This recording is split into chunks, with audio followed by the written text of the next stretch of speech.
We are Steve and Jill. Together, we've been buying and reselling land since the 90s. Our data-centric approach leaves our buyers asking, how can you sell it so cheap? Here on the Land Academy Show. We answer that and more. Steve and Jill here. Good day. Welcome to the Land Academy Show, entertaining land investment talk.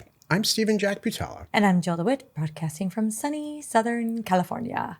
Today, Jill and I talk about how real estate valuation, valuing property, can kill companies. And yes, I intentionally included the word kill in the title for effect. Point taken. Do you soften the titles often? No, I guess I don't. I'm like, what am I missing here? Real estate valuation on both sides, the acquisition and the sale. If you listen to yesterday's episode, we were really clear about how we feel about it. It's we probably don't spend enough time on this topic. What we will now, we'll clarify it all. Oh, totally. And why it's so important. I would like to add, though, sometimes I think you hold back. And I'm here to tell you, Stephen, I know you've been, really skipping along the top, holding back. I'm being totally sarcastic, obviously. When Jill and I started this show in, I think it was 2015. It was 1,100 episodes ago. I just looked back on that stuff and how different, you're pretty much the same, about how different I was. I was just really like a curmudgeon and. You think so? Yeah, because that's how, because really, honestly, this is the truth. I really think to get stuff done in business, I think there's a place for being positive, but I really think that you have to just tell yourself the truth, tell the people that you're doing business with, whether they're partners or but this really ties into the show, actually, ties into this episode. Exactly how, just be a straight shooter and call it like it is. And some deals are, even though they're great deals financially, are just going to blow up for a bunch of valuation reasons and a lot of it. So I didn't think this show would become as popular as it is. So I honestly tried to be a little bit more upbeat. Oh, back then or now? Now. Oh, okay, got it. I never thought we'd get to 1,000 episodes. I figured it would be a once a week thing that, faded away after a few months. Oh.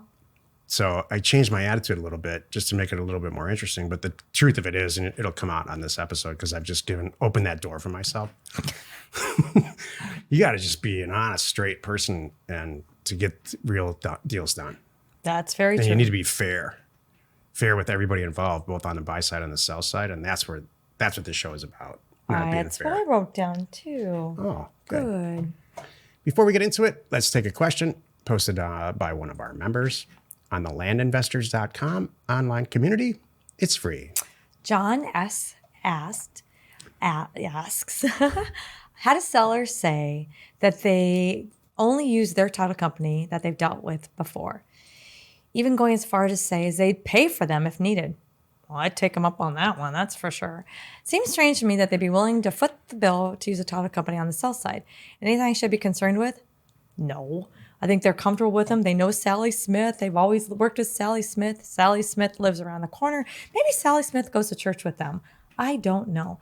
They think Sally Smith is going to make sure that everything's done correctly and and they're getting a good deal and you're legit, something like that.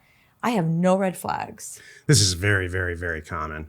This is extremely common in commercial real estate. And here's why. The person that you're probably dealing with is either one has a family in the business, somebody in a sister, it's their sister, which is fine. Jill's right. It's fine no matter what. Or, and this has been my experience, especially in commercial real estate, they've had so many bad title agents. Usually commercial real estate people are from block X to block Y. Like they don't go jump state to state like we do. They're in one local MSA. They might not even jump county lines. And so they've been dealing with Sally Smith at First American Commercial for 22 years. And they have a, telepathic understanding. And so, no, it's not going to, especially if they're going to pay for it. I love it. I think they just did half the work. I'd say done and done. That's what I think too. Yeah, great. Here, let me know. It's almost like even as the buyer, let me know where to show up and sign. Love it. You got this? I mean, if they wanted you to pay for it and then it ended up being $2,500 instead of $1,200, then that's a different story. But the green light there is they're going to pay for it all. Well, I've had this situation where if I had I had a title agent with a pre-negotiated rate, and it was a good rate. And then somebody else said, and it was an agent involved in this one. No, we want to use this one. I said, fine, I don't care, but they have to match my rate.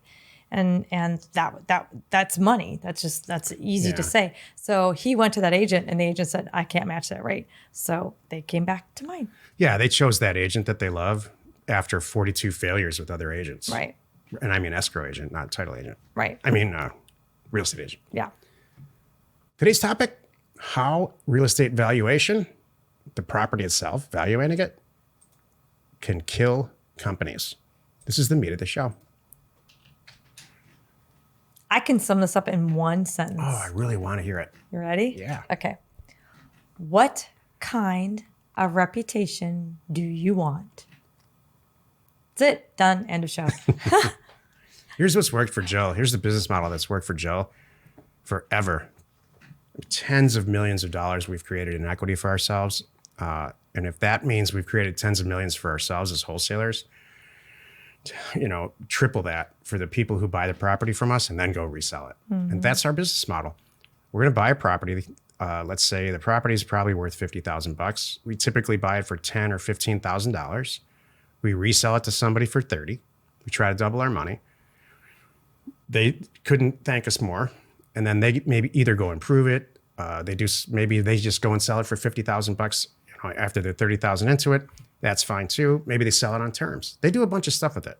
And that's not our, and so, that has been our business model forever. Now, we could buy that same property that's worth $50,000 for $15,000, like I just said, and mark it up to $60,000, and then do a bunch of smoke and mirrors about why it's $60,000. And by the way, we've been doing this since the 90s, so everybody trusts us. Mm-hmm. So we could take advantage of that and say, well, here's why it's actually worth $60,000. It's got a $50,000 valuation. I get it, but it's worth $60,000 when it's not.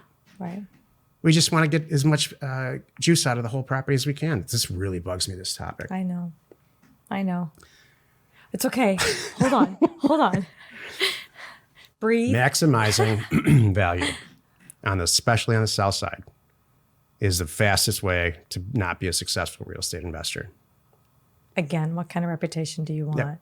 Think about the guy that I love, like in example A, buy for 15, sell for 30, it's worth 50. Okay, the guy you bought it for 30, it's worth 50 is jumping up and down. Yep. He's happy with you. He loves you. He can't wait to get more. He's coming back to you and go, what else do you have? What else do you have? What else do you have? That's what you want.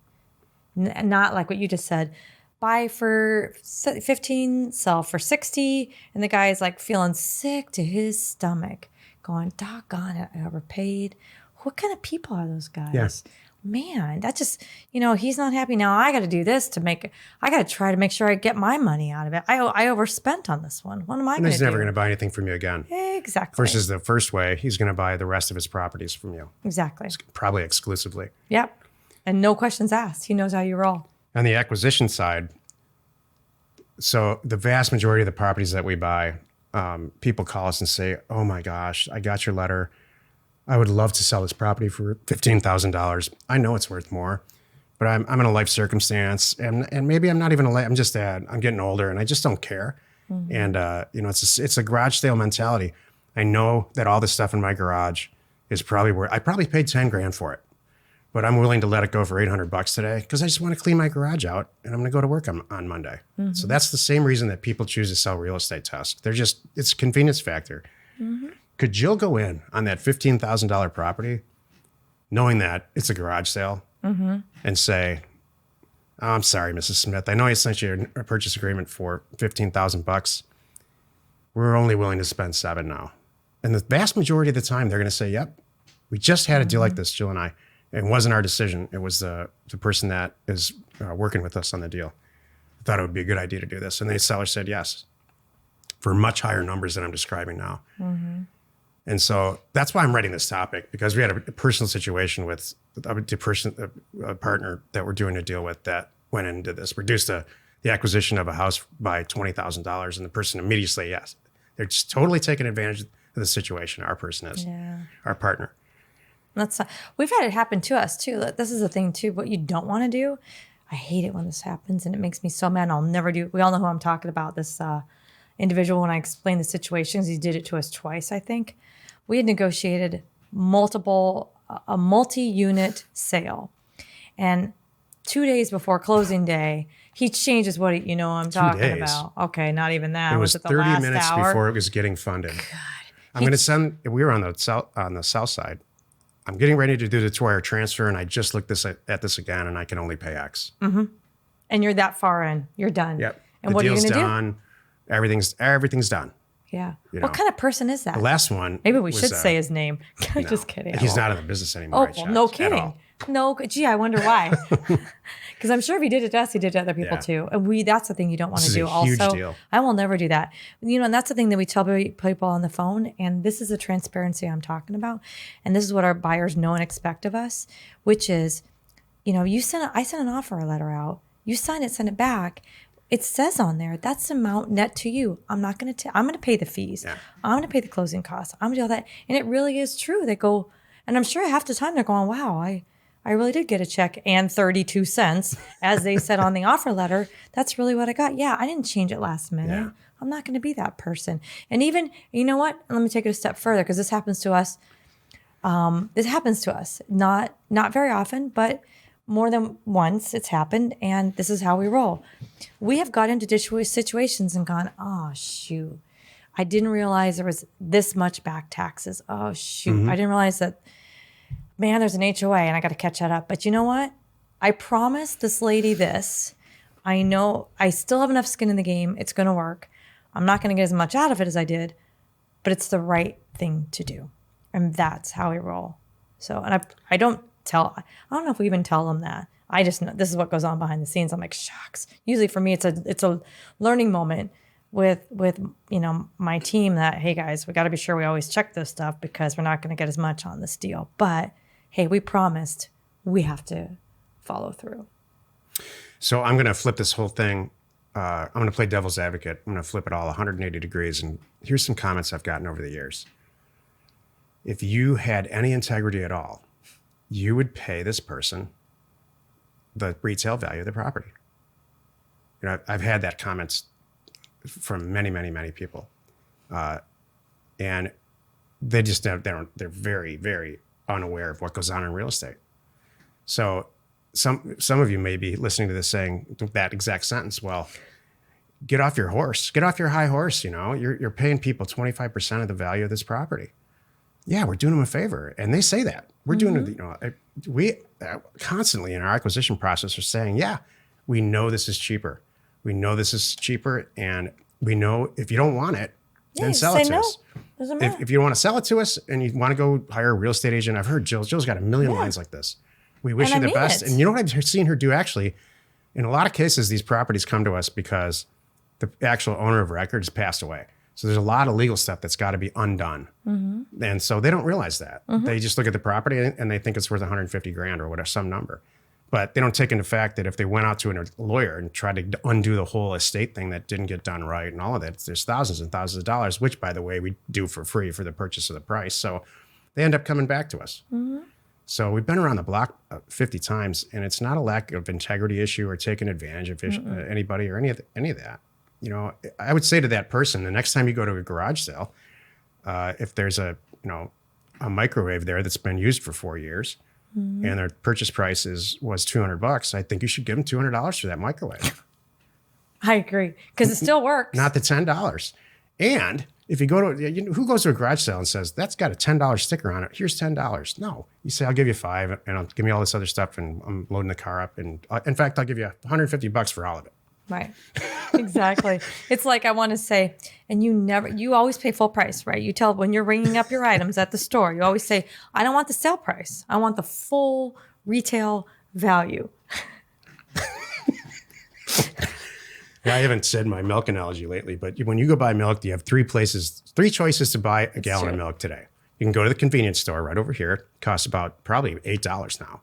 You can go to Walmart. You can go to a grocery store. Probably costs $4 to $6. I don't know milk prices.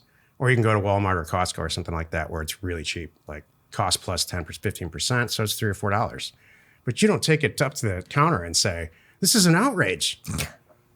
This price is an outrage. Could you imagine? And if you do, then you check out. Could you imagine? I'm gonna do this.